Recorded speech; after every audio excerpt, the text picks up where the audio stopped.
नंदिनी ने झुककर सबके पैर छुए। उसके चेहरे पर सादगी और आंखों में संस्कार थे, लेकिन रंग सांवला था।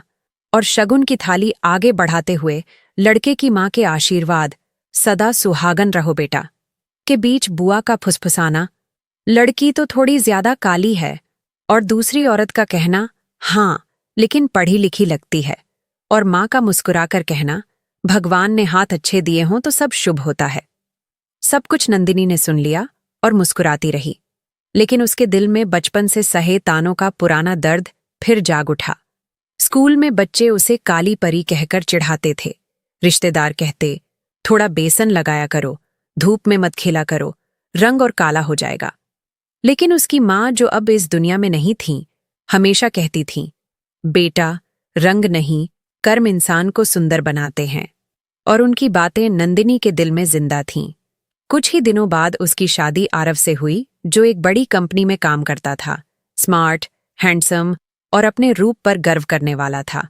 लेकिन शुरुआती दिनों में ही नंदिनी समझ गई कि आरव उसे पूरी तरह स्वीकार नहीं कर पाया। वह कभी सीधे कुछ नहीं कहता था, लेकिन व्यवहार में दूरी साफ दिखती थी। और एक दिन वीडियो कॉल पर दोस्तों के मजाक, भाभी कैसी हैं? पर आरव ने हंसकर कहा, दिल बहुत अच्छा है यार, बस भगवान ने रंग थोड़ा कम दे दिया। और सब हंस पड़े। दरवाजे के पीछे खड़ी नंदिनी की आंखें भर आईं और उसने चुपचाप आंसू पोंछ लिए।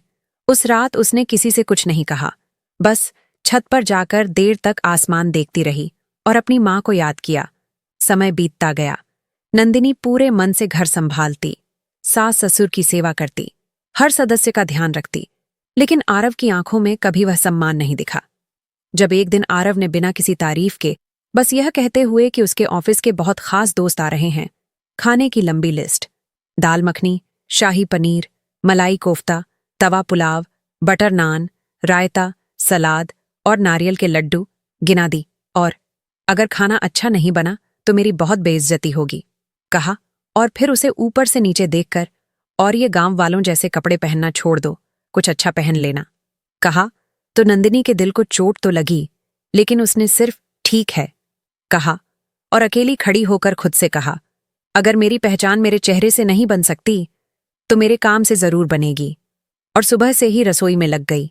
रात भर भीगी उड़द दाल और राजमा को कुकर में उबाला, धीमी आंच पर दाल पकाई, टमाटर की प्यूरी, मसाले और मक्खन डाले, काजू, प्याज और टमाटर का पेस्ट बनाया, घी में तेज पत्ता और दालचीनी का तड़का लगाया, शाही पनीर की ग्रेवी गाढ़ी की, उबले आलू, पनीर और मसालों से कोफ्ते बनाकर सुनहरा तला, तवा पुलाव, बटर नान और नारियल के लड्डू बनाए। रसोई की गर्मी में पसीने से भीगते हुए भी उसने हार नहीं मानी। और शाम को जब मेहमान आए, आरव के दोस्त, परिवार और ऑफिस के बड़े अधिकारी, तो नंदिनी ने सबका स्वागत किया। कुछ ने औपचारिक मुस्कान दी, लेकिन खाना परोसते ही पहले कौर से सबकी आंखें चमक उठीं। वाह, कमाल है, इतना स्वादिष्ट खाना बहुत समय बाद खाया। एक अधिकारी ने कहा, मैंने कई 5 स्टार होटलों में खाना खाया है, लेकिन ये स्वाद अलग है। दूसरे ने कहा, भाभी जी के हाथों में जादू है। और एक महिला ने कहा, आप बहुत सुंदर हैं, जिस पर नंदिनी चौंक गई।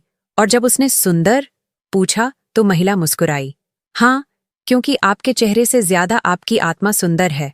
नंदिनी की आंखें नम हो गईं, और आरव, जो सब सुन रहा था, उसे पहली बार एहसास हुआ कि जिन बातों पर वह गर्व करता था वे कितनी छोटी थीं।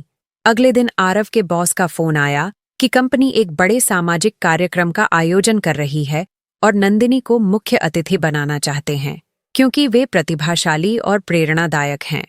आरव हैरान रह गया कि जिस महिला को वह नजरअंदाज करता रहा, दुनिया उसकी कद्र कर रही थी।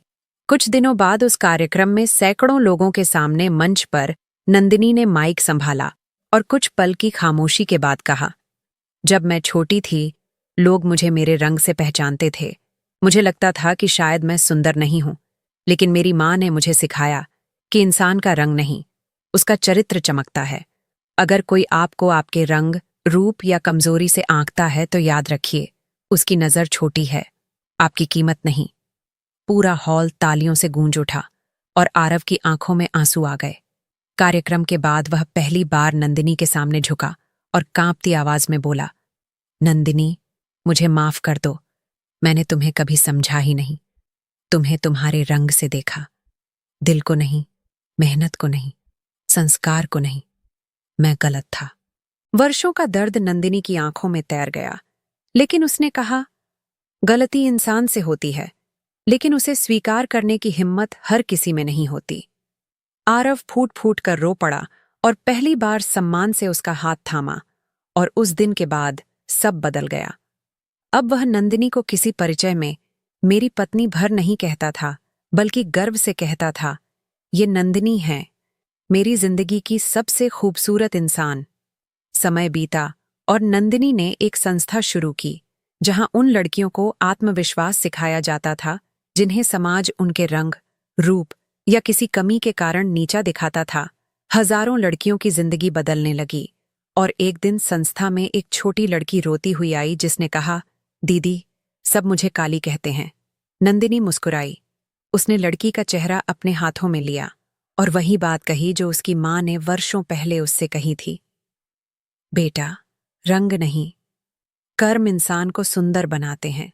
और लड़की मुस्कुरा दी, और उस मुस्कान में नंदिनी को अपनी मां दिखाई दे गई। और उस दिन उसे महसूस हुआ कि असली जीत लोगों को हराने में नहीं, बल्कि उनकी सोच बदलने में होती है।